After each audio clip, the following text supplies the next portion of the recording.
Economic and Financial Crimes Commission (EFCC) says a suspected internet fraudster, Chukwubueze Ikechukwu, saw its men via CCTV camera before he started shooting at them and eventually killed one of the security operatives, Aminu Sahabi Salisu, when his men were at a compound to enforce the arrest of suspected internet fraudsters around the Ifite area in Awka, the Anambra State capital, on Friday.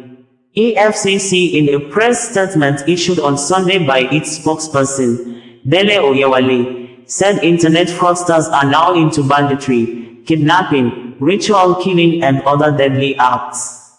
According to the statement, the Economic and Financial Crimes Commission (EFCC) expresses grief on the loss of one of its officers, Assistant Superintendent of the EFCC, as to Aminu Sahabi Salisu, who was killed in cold blood while on illegitimate duty on January 17, 2025 by a suspected internet fraudster, Chukwubueze Ikechukwu. Additionally, the Commission views with great concern the irresponsible, callous, inhuman and outrageous narratives being circulated on social media on the whys and wherefores of the fatal accident. It is heinous to reduce the death of a gallant officer who was carrying out patriotic and official duties to social media razzmatazz. More worrisome is the fact that some faceless commentators are pitching their tents with an alleged criminal who unleashed terror on officers of the EFCC in their line of duty. There is no justification whatsoever to rationalize a murderous act. The milk of human kindness demands that a grieving family, Commission and nation should be spared the shenanigans of false narratives and conjectures on the death of the slain officer. Salisu, alongside other investigators of the EFCC, were at Dr. J.O. Okutinefe Close, Ifite, Awka, Anambra State, to arrest some suspected internet fraudsters in the early hours of January 17th. The operation was duly documented at the Anambra State Command Headquarters and Area Command of the Nigeria Police in line with operational protocols. The operation was initially smooth sailing with 37 suspected internet fraudsters already arrested at a two-story building housing Ikechukwu and other occupants of the house. However, Ikechukwu, who cited the investigators through a CCTV camera mounted at his doorpost and who also confessed citing them, declined to open his door for the investigators, who politely demanded entrance to his apartment.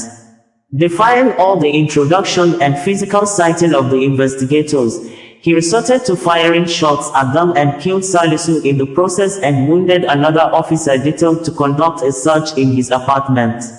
Preliminary investigations showed that Ikechukwu was involved in coding and online medical supplies of doubtful legitimacy.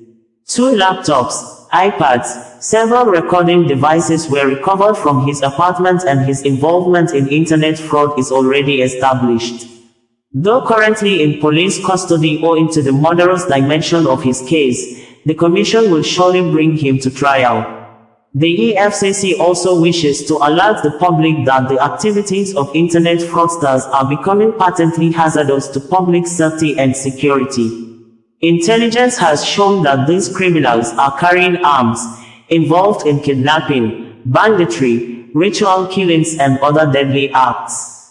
The public should not fold its arms or allow itself to be deceived that they are mere Yahoo boys and girls.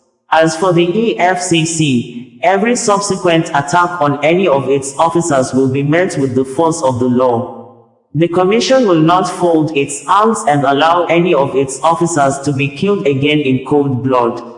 As a law enforcement agency of repute, the EFCC is unrelenting in ridding the nation of internet fraud and other acts of corruption, while mourning the loss of its officer who paid the supreme price in the service of the nation. The Commission appreciates the invaluable support, condolences and prompt response of sister agencies and well-meaning individuals standing shoulder to shoulder with it at this trying time. Dele Oyewale, Health, Media and Publicity, EFCC stated on January 19, 2025.